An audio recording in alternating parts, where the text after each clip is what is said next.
welcome to another episode of Footnotes. A word that I think we've all heard a lot in 2020, especially as it relates to business, is pivot. You know, when we think about pivoting, is it a basketball move? Is it something you do in business? Is it something that's fast or is it slow?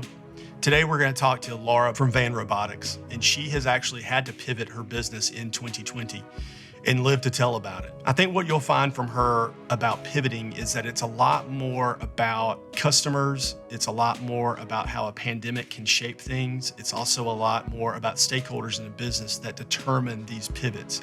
And it's not something fast like a basketball move, or that's something you consciously do under your own effort. So take some time out and watch this and hear someone who's really had to pivot their business in 2020. Well, we want to welcome Laura Boccanfuso today from Robotics, just for a conversation about what's going on in her company. And we're shooting this on top of the USC's incubator, which is also your office, also the office of Pearson Collective, who's shooting this. And you might notice in the background, there's some noise of progress, a jackhammer and construction vehicles. And so hopefully we can just work through that while we're talking about Van and what you guys are up to. So we build smart robot tutors to help students accelerate their learning. We focus primarily on core subject areas. So we build the smart robot tutors to be instructive and to be standards aligned so that they can easily plug into classroom instruction. We are fundamentally focused on providing those smart robot tutors to K-5 classrooms currently. That's really interesting. I'm sure that you didn't imagine sort of 2020 happening when you started this company, and you guys have been around for a little while. But one of the things that struck me when we had our conversation to set this up was you said that we, and again, that we can encompass a lot of things, but that we would probably be better off because of what's happened in 2020. What did you mean by that? Crises are always terrible, right? I mean, Sure. No one welcomes a crisis. No one really anticipates a crisis, and it's hard to prepare for a crisis that is unexpected. But I do think that we have shown as a country, as a society, as a community, that we tend to rise to the occasion. And I think, COVID is a horrific thing for many people. They've lost loved Sure. ones. They've lost jobs. They've lost things that really matter to them. They've lost their connections with people and relationships. It's really difficult. It's tried our, sort of our ability to sort of rise to the occasion because we've been sort of stinted in our ability to do so. But I think as business owners, as service providers, as people who serve the community with products and services, we have the opportunity to step in and do something that is that can help, ease the challenge a little bit. And I think that right now we see our position and our role in the community as being one of, the listener and the provider. So we create these smart robot tutors to support children, to support students, and to support the stakeholders who care about them.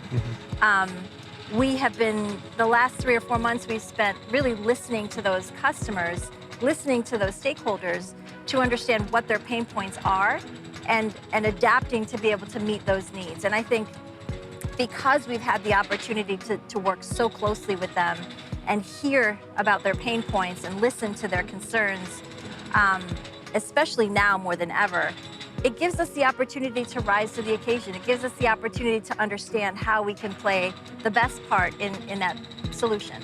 What are some of those things you were hearing from those stakeholders, from those customers, from the people you're serving? I think that we've had an ongoing long-term concern about not being able to meet our children's needs academically. I think there's been a long sort of undercurrent of that concern for many, many years. Parents know it, teachers understand it. We've tried very hard to sort of work within the constructs that we have in the school and the classroom and at home to try to mitigate, academic gaps. But the problem is that we haven't really faced it head on. And I think this particular crisis has really brought out conversations about concern. Like parents and teachers and administrators are genuinely concerned that their students are not going to be able to really make it be accepted into a good four-year college, start a good life, and really start with a strong foundation in math and reading. I mean, it's for sure that the stakes really couldn't be higher when you're talking about education, when you're talking about just development, just skill, the attainment of skills. Right. So that makes a lot of sense. One other thing that I think a lot of people are talking about in the business community, and again, this might be a 2020 thing, but it seems to become more popular. It's kind of risen to the level of jargon, but people talk about pivoting their business. Right. And they make it seem so easy, like a pivot is just something you decide and you do it and off you go in another direction. But as someone who's had to do that this year, is it really that easy? I mean, pivot gets thrown around so much, right? Sure. It is one of those buzzwords that everybody says, well, we're pivoting and we've pivoted and we're Right. going to pivot.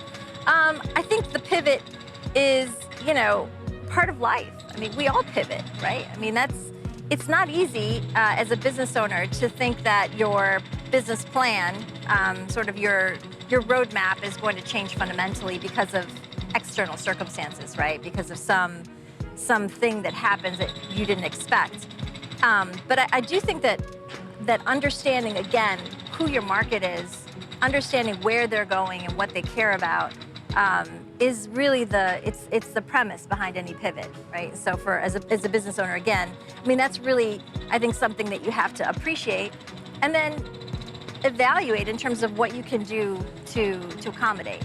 So for us, that meant that we were initially, right out of the gate, serving only schools, some hospitals, some after-school programs, but primarily schools. When they all shut down in March, we had to make a decision about where we would focus our efforts. Because, for all intents and purposes, those channels of communication had been put on freeze for a while because they were dealing internally with a lot of things that we couldn't necessarily help with. So we decided at that time that we would open up the home market and really sort of venture into a new sort of channel of sales. So I think that for us, the pivot meant where can we continue our conversation with our customer, and where can we continue to grow our sales the way we had seen in the very first part of the year. And that turned out to be a really good thing for us because as a team, I talk about understanding people's pain points. As a company, right, who's going through a pivot, you've got some pain points. Yeah. And so as a team, it allowed us to also understand, we're all in the same boat. We all have oars in the water here. We all have to pull together and have a unified vision of where we're going and why we're going there, because having that buy-in, having that team cohesiveness is fundamental to any pivot. If you've got people that aren't bought in, it's going to be really difficult to pull off something that requires you to change course. Yeah.